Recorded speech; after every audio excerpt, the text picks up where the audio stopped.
Well, welcome back. Right here. How Hey, are you feeling this fight week? I'm feeling great. I fought not too long ago, June 10th at UFC Vancouver, and just right back into training camp. I felt great. Did you like that quick turnaround? Did you feel like you needed a quick turnaround, or would you have preferred to have a little bit more time? No, I love the quick turnaround. I mean, this will be my third fight this year, and I feel like it's even easier for me just to stay in training camp, continue to build on my skills and stuff. But yeah, having a long kind of time off between fights, I really don't like that. So this has been great. How important was that win for you? I know you had the draw and then you had some losses. How important was that for your mentality to get that win? It was great. I mean, as far as my mentality, I was comfortable with the Korean Superboy fight. Again, I felt like I won that fight. I was able to, sleep at night and stuff.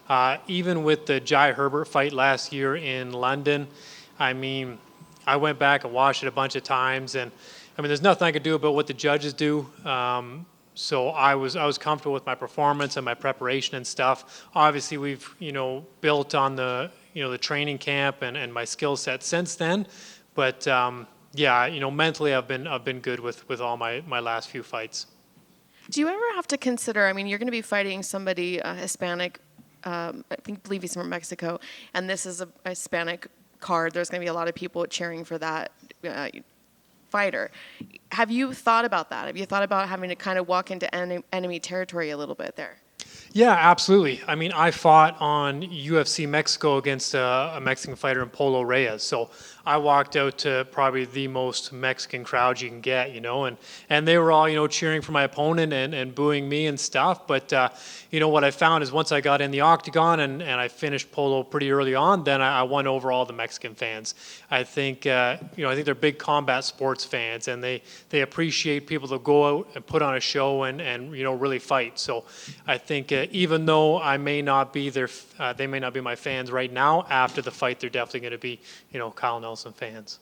What are your thoughts on your opponent? What sort of fight are you expecting from him?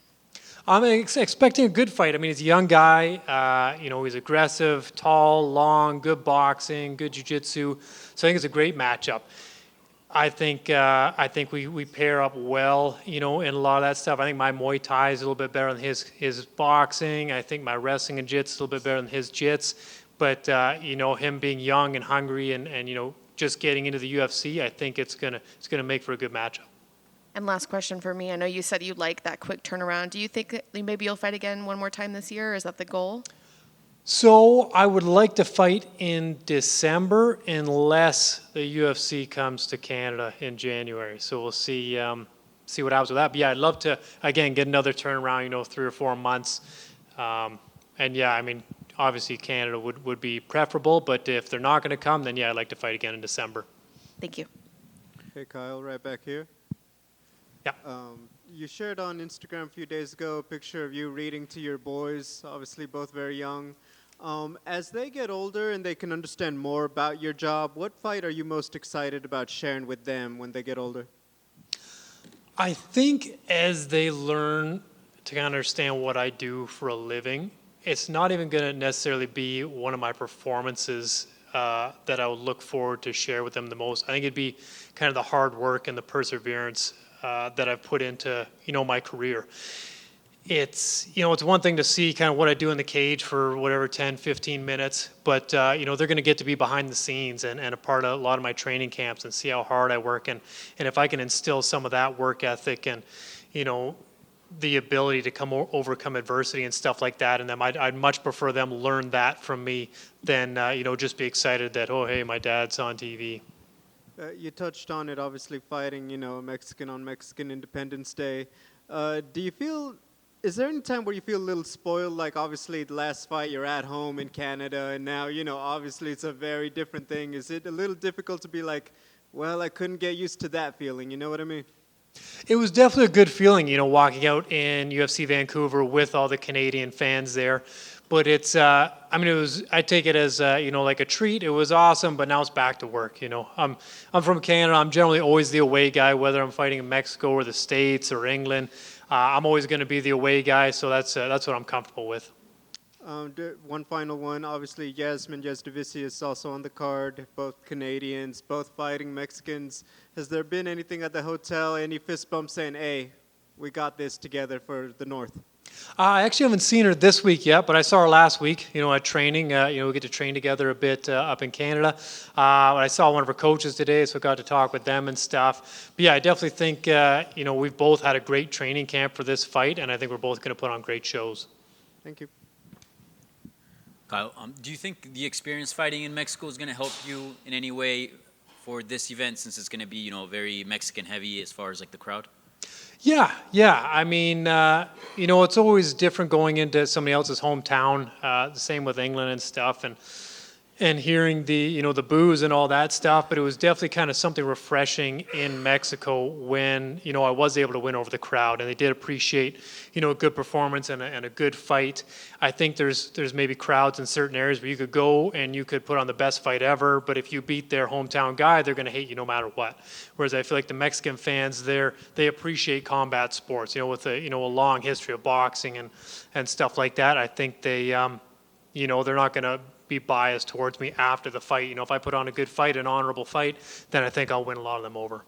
Is there any mental preparation or anything you need to be aware of when fighting with the crowd against you? No, I think I went through that preparation earlier on in my career. Again, always being the away guy, and now I'm so strong mentally that it's not even necessarily something I have to visualize or go through or anything. I've already got that locked in.